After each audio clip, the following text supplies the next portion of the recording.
नमस्कार बंधुरा स्वागतम चुमकी रान्नाघरे। केमन आছেন আপনারা? আমি আছি মোটামুটি চলে যাচ্ছে। তো এই এত গরমে একটি খুব সুন্দর ঠান্ডা ঠান্ডা একটি রেসিপি নিয়ে এসেছি। তো আসুন দেখে নিই। আজকে আমি বানাচ্ছি কাস্টার্ড। আপনারা সকলেই ভালোবাসেন জানি, আমিও খুব ভালোবাসি। তো এই রেসিপিটা চলুন দেখে নিই। কাস্টার্ড বানানোর জন্য প্রথমে আমি এখানে 750 ml দুধ নিয়েছি, সেটা ভালো করে জাল দিয়ে নিয়েছি। আগে থেকে ভালো করে আমি এটাকে ফুটিয়ে রেখেছি। এবার উপকরণগুলি তেমন কিছু লাগে না, মেন যেটা উপকরণ সেটা হচ্ছে এই কাস্টার্ড পাউডার। এই কাস্টার্ড পাউডার, দুধ, চিনি, এখানে কিছুটা কাটা আম, পাকা আম আমি এখানে স্লাইস করে কেটে রেখেছি, আর এখানে ড্রাই ফ্রুট আমি নিয়েছি। এখানে আমি কিছুটা খেজুর নিয়েছি, কাজু আর কিশমিশ, এটা আমি ছোট ছোট করে কেটে রেখেছি গার্নিশিং এর জন্য। আর এখানে লাগছে একটু ভ্যানিলা। যদিও এটা ভ্যানিলা ফ্লেভারের, তবু একটা ওপর থেকে একটু ভ্যানিলা দিলে খেতে ভালো লাগে। আর এখানে আমি কিছুটা ঠান্ডা দুধ রেখেছি। ঠান্ডা দুধ দিয়ে প্রথমে 2 চামচ কাস্টার্ডটাকে আমি ভালো করে গুলে নেব। কাস্টার্ডটা গোলা হয়ে গিয়েছে। আর এখানে দুধে মিষ্টি করার জন্য এখানে আমি কিছুটা চিনি আমি এখানে দিয়ে দিচ্ছি মিষ্টির মতন, আন্দাজ করে দেব। মোটামুটি এটা 50 গ্রাম মতন হবে চিনিটা, প্রয়োজন পড়লে আর একটু দেব। দুধটা আমি ভালো করে ফুটিয়ে নেব, চিনিটা যাতে মেল্ট হয়ে যায়। এবার এই কাস্টার্ডটা গুলে রেখেছিলাম সেইটা আমি এই দুধের মধ্যে দিয়ে দিলাম। এবার এটা আমাকে সমানে নাড়তে হবে, নাহলে কিন্তু দলা পেকে যাবে। এটা কন্টিনিউ লো হিটে এটাকে নেড়ে যেতে হবে,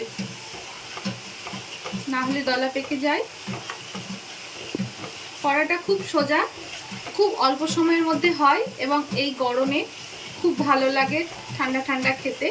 খুব ভালো একটি ডেজার্ট, সবাই বাড়িতে এটা বেশিরভাগ মানুষই করে। তো আমাকে একজন এটা রিকোয়েস্ট করেছে বলে আমি আজকে এটা আমার চ্যানেলে এটা দেখাচ্ছি। আর এখানে 1 চামচ ভ্যানিলা এসেন্স আমি দিলাম। যদিও এটা ভ্যানিলা ফ্লেভারের, কিন্তু তবুও খুব একটা ভ্যানিলা সেন্ট পাওয়া যায় না, সেই জন্য আমি এখানে 1 চামচ ভ্যানিলা অ্যাড করলাম। কাস্টার্ড আমাদের রেডি। এটা 5 থেকে 7 মিনিট এরকমভাবে কন্টিনিউ নেড়ে নেড়ে একটু ঘন করতে হয়। তো এবার এই থিকনেসটা ঠিক আছে, আমি এবার গ্যাসটা অফ করে দেব।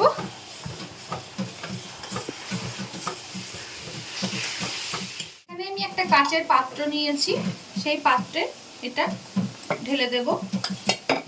একটু ঠান্ডা হওয়ার পরে, ঠান্ডা হয়ে গেছে, এবার আমি ওপর থেকে এই ড্রাই ফ্রুটগুলো দিয়ে ভালো করে সাজিয়ে নেব।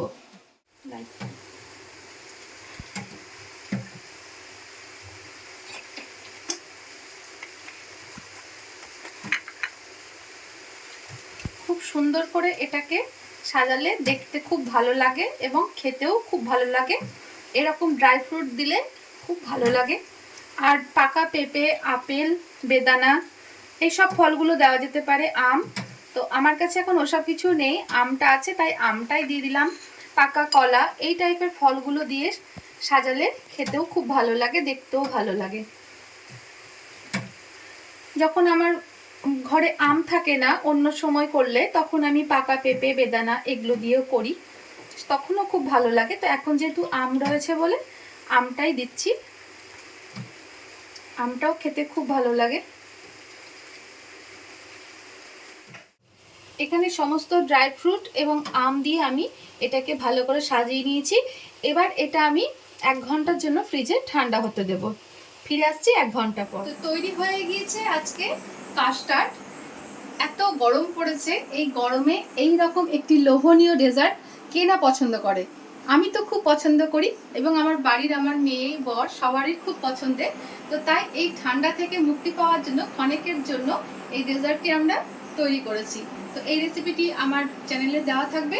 আপনাদের যদি ভালো লাগে তাহলে আমার পাশে অবশ্যই থাকবেন আর যারা সাবস্ক্রাইব করেননি এখনই চলুন তাড়াতাড়ি সাবস্ক্রাইব করে নিন, তাহলে আপনাদের নতুন নতুন ভিডিওগুলি আপনাদের কাছে পৌঁছে যাবে। আর বেল আইকনটি প্রেস করুন এরকম ধরনের ভিডিও পেতে গেলে। আমার সঙ্গে থাকুন। নমস্কার, শুভরাত্রি।